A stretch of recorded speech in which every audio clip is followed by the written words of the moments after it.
Tuan Tanah adalah dewa. Bab 615. Setelah menggunakan ki untuk menyatu dengan tubuhnya, Jinglong menjadi semakin kuat. Otot-ototnya seperti terbuat dari batu dan penuh dengan kekuatan yang meledak-ledak. Dia memancarkan aura yang sangat menindas yang mengintimidasi. Ki dan darah yang kuat di tubuhnya melonjak seperti naga yang bangkit kembali. Bagaimana dia bisa sekuat itu? Melihat aura kuat Jinglong, yang tampak seperti makhluk yang tidak manusiawi, Gu Qingyi tidak merasa takut, tetapi menjadi lebih khawatir tentang keselamatan Qin Ming. Huo Nanling juga mengerutkan kening, menyadari bahwa Jinglong telah menjadi lebih kuat dan lebih sulit untuk dihadapi. Dia tidak tahu bagaimana Qin Ming akan menghadapinya.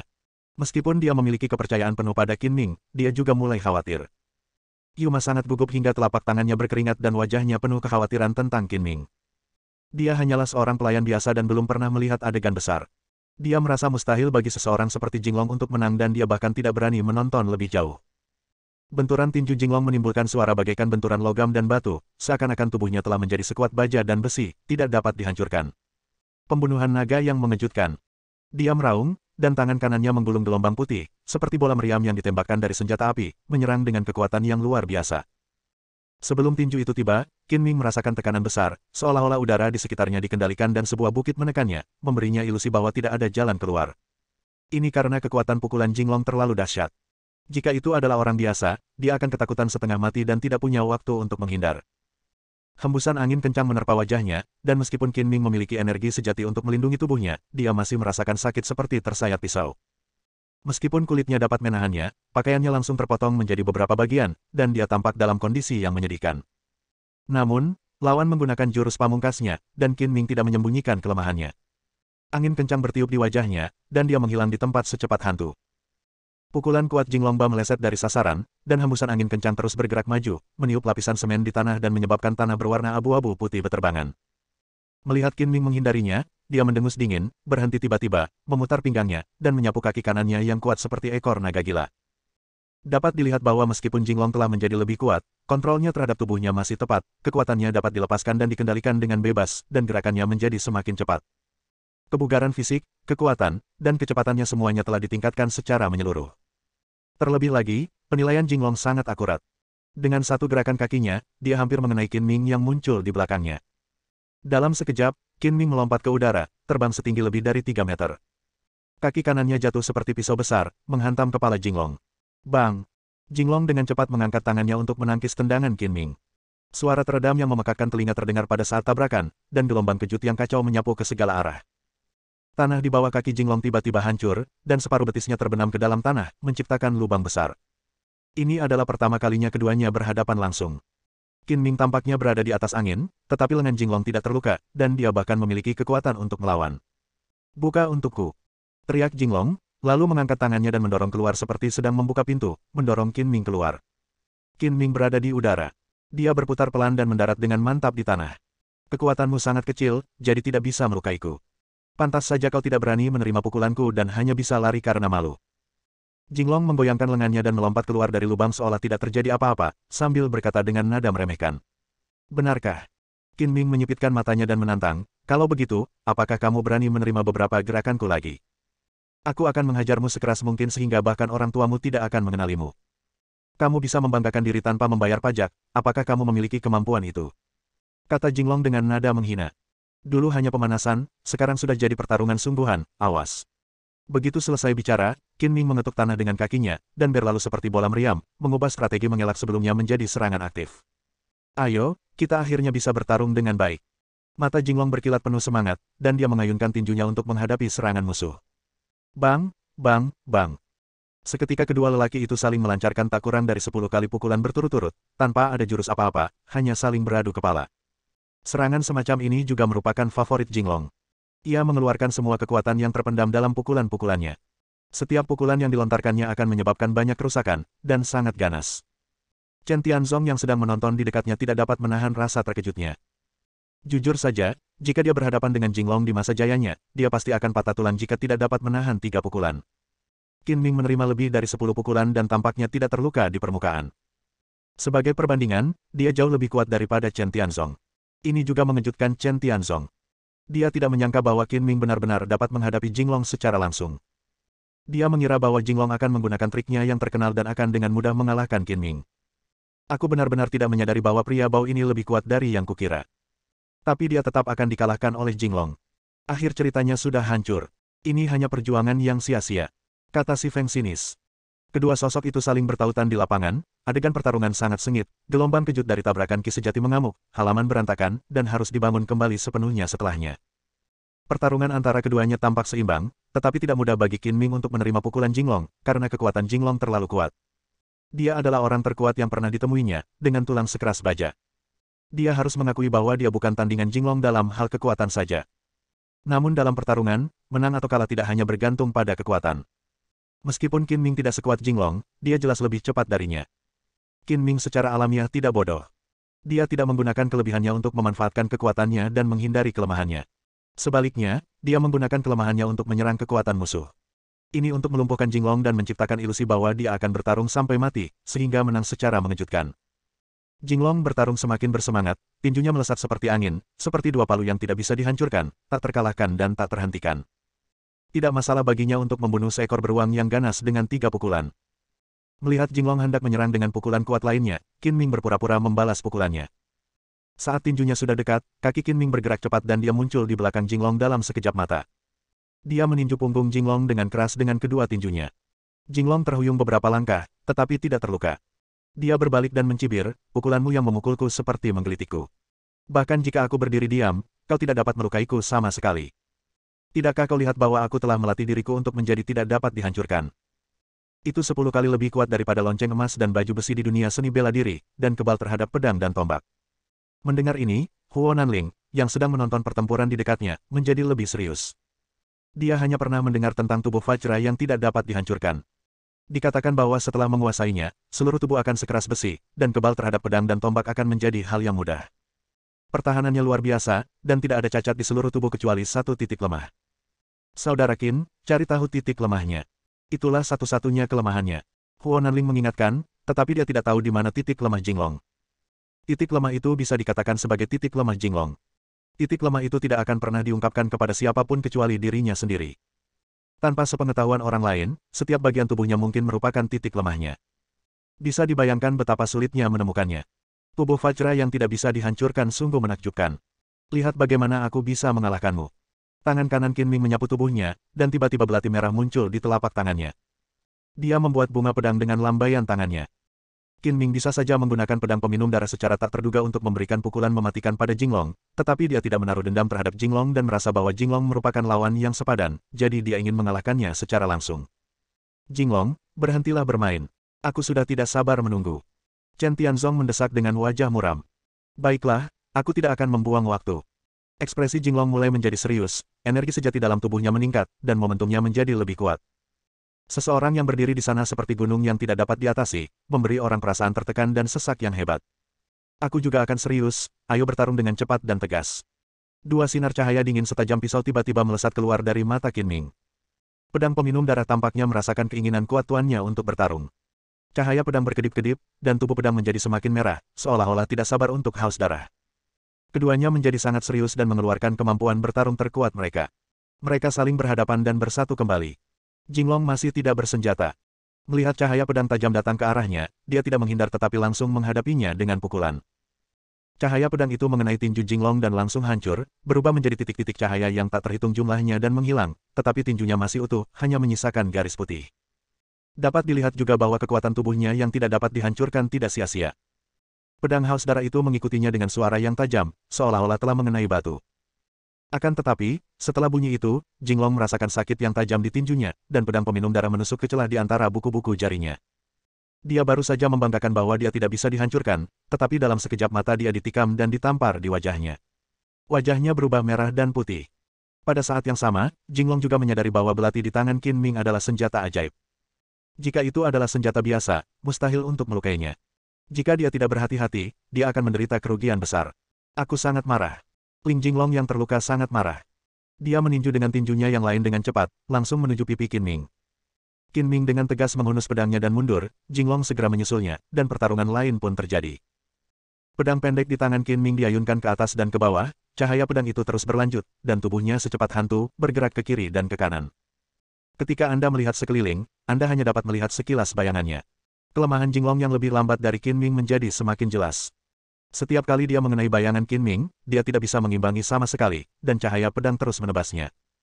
Walaupun tubuhnya masih sanggup bertahan, pakaiannya tidak sanggup, dan dalam sekejap pakaiannya menjadi compang camping dan dalam kondisi yang sangat menyedihkan.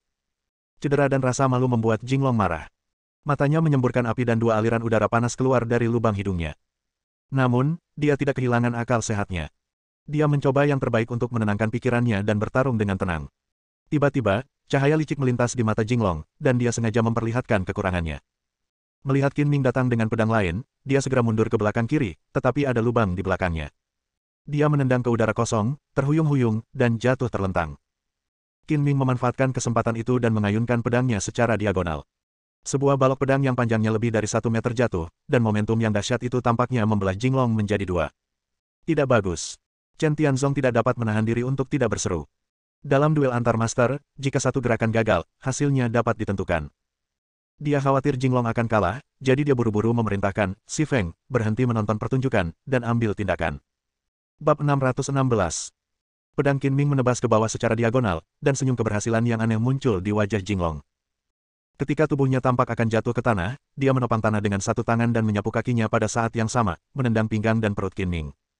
Kecepatan Qin Ming begitu cepat sehingga Jinglong tidak dapat mengimbanginya. Dia harus menggunakan beberapa strategi jahat untuk menjebak Qin Ming dan mencoba mengakhiri pertempuran secepat mungkin. Sebenarnya, menurut Jinglong, dia sudah tak terkalahkan karena fisiknya yang kuat, tubuh Vajra, tetapi dia tidak ingin menunda lebih lama lagi. Bahkan jika dia menang, dia akan kehilangan muka jika waktu berjalan terlalu lama. Bang! Qin Ming ditendang di bagian pinggang dan perut, lalu terpental keluar, melintasi separuh halaman, dan menghantam tembok dengan keras. Seluruh tembok bergetar, retakan muncul, dan hampir runtuh. Qin Ming! Melihat ini, Gu Qingyi berteriak kaget dan buru-buru melangkah maju untuk berlari dan mendukung Qin Ming. Kakak Gu, jangan pergi. Huo Nanling buru-buru meraih Gu Qingyi dan menghiburnya. Kakak Qin, kamu belum sepenuhnya kalah, kamu harus tetap tenang. Melihat kejadian itu, Si Feng pun menarik kembali kakinya. Ia meramalkan bahwa Qin Ming pasti akan terluka parah jika tidak dibunuh oleh pukulan telak Jinglong, bahkan ia sendiri pun tidak akan berani menahan serangan Jinglong. Jinglong berdiri dengan lincah sambil berguling-guling dan mengejarnya dengan kecepatan tinggi, seperti banteng buas. Dalam sekejap mata, dia tiba di tempat Qin Ming jatuh dan mengulurkan dua tangan besar seperti cakar baja untuk meraih Qin Ming. Pada saat ini, Qin Ming, yang tampaknya terluka parah, tiba-tiba bergerak, dan kecepatannya masih sangat cepat. Jinglong kehilangan tangkapannya dan terkejut. Setelah beberapa saat teralihkan, dia merasakan sakit yang tajam di punggungnya. Pedang peminum darah di tangan Qin Ming menusuk celah antara tulang rusuk ketiga dan keempat di punggungnya. Setelah bertarung sekian lama, Qin Ming menemukan kelemahan pada tubuh Jinglong yang tidak bisa dihancurkan. Tulangnya cukup keras untuk menahan pedang dan pisau, tetapi daging di antara tulangnya relatif rapuh dan tidak kebal terhadap pedang dan senjata api. Tentu saja, dalam pertarungan yang berlangsung sepersekian detik, tidak mudah untuk menusuk celah tulang. Diperlukan kecepatan yang sangat tinggi dan teknik yang tepat. Untungnya, ini bukanlah tugas yang sulit bagi Qin Ming. Dengan kemampuan perspektifnya, Jinglong tidak berbeda dengan kerangka, dan sirkulasi energi sejati di tubuhnya juga terlihat. Bahkan melalui sirkulasi ki sejati, Qin Ming menemukan lokasi titik lemah Jinglong, yaitu tempat dia menusuk. Energi sebenarnya yang terkumpul di sana jelas lebih banyak dibanding bagian lainnya, yang jelas memperkuat perlindungan, yang tidak diragukan lagi merupakan titik lemahnya.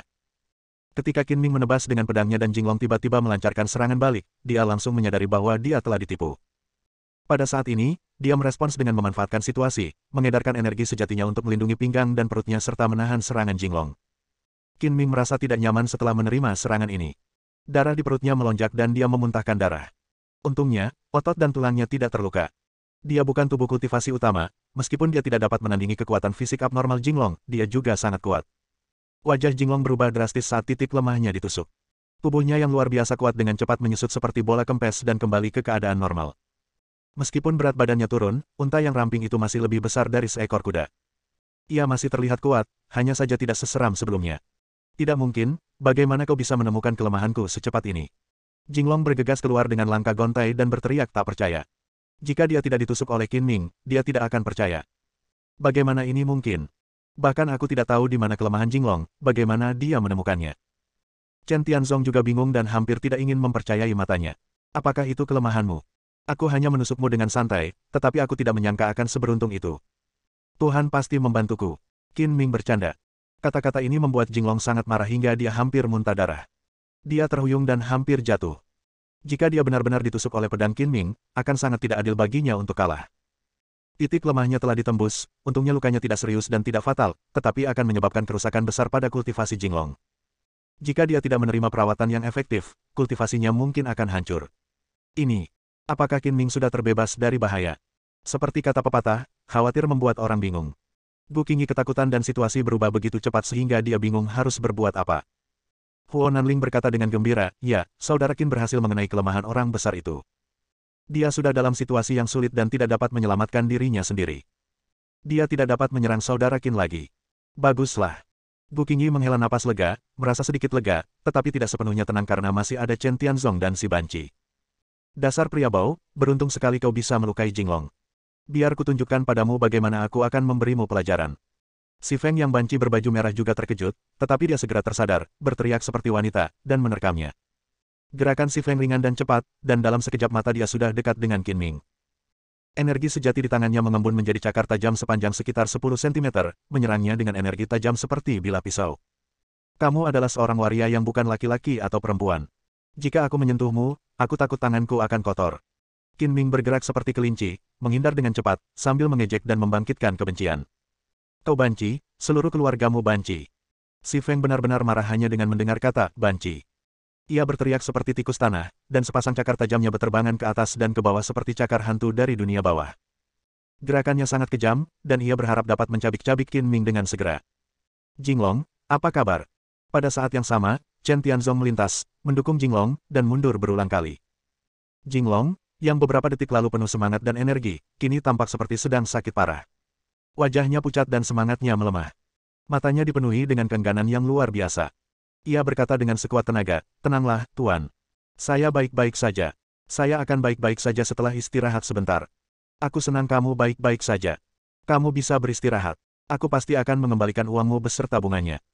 Setelah mengungkapkan kelemahannya, Chen Tianzong tahu bahwa Jinglong terluka parah, tetapi karena mempertimbangkan wajah Jinglong, dia tidak memperlihatkannya di wajahnya. Setelah mengucapkan beberapa patah kata penghiburan, Chen Tianzong mengangkat kepalanya dan menatap Qin Ming dengan tatapan berbisa bagaikan ular berbisa. Dia menggertakkan giginya dan berteriak, Si Feng, gunakan semua kekuatanmu, jangan menunjukkan belas kasihan, tidak masalah jika kau membunuhnya. Biarkan aku menunjukkan 9 cakar ilahi yin milikku. Bahkan tanpa perintah Chen Tianzong, Si Feng juga menggunakan jurus terkuatnya. Sepasang cakar tajamnya seperti 10 bilah pisau. Setiap kali cakar itu menembus, cakar itu akan memotong kekuatan seperti bilah angin, yang licik dan ganas. Ia mulai berlatih, cakar Dewa 9 Yin sejak ia masih muda. Dipengaruhi oleh teknik ini, temperamennya menjadi semakin feminin. Dapat dikatakan bahwa semua kungfu-nya ada di cakarnya. Dengan kelima jarinya, ia tidak dapat dihancurkan dan dapat menghancurkan batu dan giok seperti menembus tanah yang busuk. Jinglong jago dalam hal kekuatan dan memiliki fisik yang kuat, sedangkan Si Feng jago dalam hal mencakar dan ringan serta gesit. Keduanya, yang satu keras dan yang satu lembut, yang satu yin dan yang satu, saling melengkapi. Jika mereka bekerja sama, mereka akan sangat sulit dihadapi. Sayangnya, mereka tidak menganggap serius Qin Ming pada awalnya, dan Jinglong terluka terlebih dahulu, jadi mereka tidak bisa lagi bergabung. Qin Ming jago dalam hal kecepatan, dan saat dia bertarung dengan Si Feng, yang juga dikenal karena kecepatannya, pertarungannya sulit ditentukan untuk sementara waktu. Gu Qingyi dan Yuma hanya melihat bayangan-bayangan kemanapun mereka memandang. Mereka hanya bisa membedakan siapa yang mana dari warna pakaian mereka dan tidak bisa melihat gerakan mereka sama sekali. Sebagai perbandingan, bagi Qin Ming, menghadapi Si Feng lebih mudah daripada menghadapi Jinglong. Pedang peminum darah di tangannya memancarkan sinar dingin, terus-menerus bertabrakan dengan cakar tajam dan bilah angin yang datang. Pelataran yang sudah hancur dan berantakan itu menjadi semakin berantakan, debu beterbangan dan pecahan beton berhamburan. Dengan pengalaman Jinglong sebelumnya, Si Feng juga menyadari bahwa belati merah di tangan Qin Ming adalah senjata ajaib. Dia berusaha sekuat tenaga untuk menghindari tabrakan langsung dengan belati itu dan berusaha menang dengan gerakan yang indah dan licik. Namun, setelah pertarungan biasa, Si Feng secara pribadi merasakan kecepatan Qin Ming yang sulit dipahami, yang bahkan lebih cepat dari kecepatannya sendiri. Jika bukan karena pengalaman bertarungnya yang kaya dan fakta bahwa ia nyaris menghindari gerakan mematikan Qin Ming beberapa kali, ia mungkin telah terluka dan jatuh ke tanah. Kecepatannya sebenarnya lebih cepat dariku. Dia masih sangat muda. Bahkan jika dia telah berlatih sejak dalam kandungan, dia tidak akan bisa melampauiku, kecuali dia seorang jenius bela diri. Si Feng diam-diam terkejut, tetapi dia tidak menahan serangannya. Tiba-tiba, tatapan sinis melintas di matanya, dan telapak tangannya diam-diam berubah menjadi biru tua. Perubahan warna telapak tangan Si Feng dapat disembunyikan dari orang lain, tetapi itu tidak cukup untuk menyembunyikan wawasan tajam Qin Ming. Jelas bahwa tangan Si Feng ternoda racun. Senyum sinis muncul di sudut mulutnya. Kemampuan perspektif Qin Ming memiliki fungsi lain. Objek yang bergerak cepat akan melambat. Kecepatan si Feng tidak cukup cepat di matanya. Setiap gerakan ditangkap dengan jelas. Jika Qin Ming tidak ingin terekspos, dia akan menusuk si Feng dengan pedang. Sekarang lawan telah menggunakan cara-cara yang jahat dan tercela, Qin Ming tidak lagi menunjukkan belas kasihan. Melihat cakar si Feng datang padanya seperti guntur, dia mengayunkan pedangnya dengan perlahan untuk menghadapi serangan itu, tetapi sebenarnya gerakannya sangat cepat. Dalam sekejap, cahaya pedang dan energi yang dibawa oleh cakar saling bertabrakan, dan turbulensi dahsyat berkecamuk. Pedang peminum darah di tangan Qin Ming masih bergerak maju, menyapu bagaikan pisau panas yang mengiris mentega, dan dalam sekejap mengenai telapak tangan si Feng. Segera setelah itu, Qin Ming menggoyangkan tangannya, dan setengah dari telapak tangannya yang berdarah melayang. Si Feng menjerit dengan sedih, menutupi tangannya yang terputus, dan mundur dengan panik. Karena menggunakan cara yang tercela seperti racun, aku akan memotong setengah tanganmu sebagai hukuman. Jika kau berani menyerangku lagi, aku akan memotong kedua tanganmu dan membuatmu lumpuh. Teriak Qin Ming dengan nada dingin dan arogan. Ah, tanganku. Si Feng berteriak berulang kali, menatap Qin Ming dengan mata penuh kebencian dan dendam. Kelemahan Jinglong telah hilang dan dia tidak berani menggunakan energi sejatinya lagi. Setengah dari tangan si Feng terputus, membuatnya lumpuh setengah dan tidak lagi menjadi ancaman. Hasil ini di luar dugaan Chen Tianzong dan dia tidak bisa menerimanya. Wajahnya tampak lebih buruk daripada jika dia menelan anak yang sudah mati. Puan Chen, kedua anak buahmu telah dikalahkan. Kau harus menerima kekalahan itu. Qin Ming mengarahkan pedangnya ke arah Chen Tianzong dan berkata dengan dingin, jangan pernah berpikir untuk mengabaikan tanggung jawabmu dan menyerahkan sedikit harga dirimu. Chen Tianzong sangat sombong dan tidak bisa berkata apa-apa setelah diganggu oleh Qin Ming. Dia menggertakkan giginya dan menatap tajam ke arah Qin Ming. Setelah lebih dari 10 detik, dia mengeluarkan dua kata dari sela-sela giginya. Bukannya aku tidak mampu untuk kalah. Kamu menang, tapi jangan terlalu sombong. Kita lihat saja nanti. Jika kamu menyinggung keluarga Chen, kamu pasti akan mengalami akhir yang buruk. Bersambung.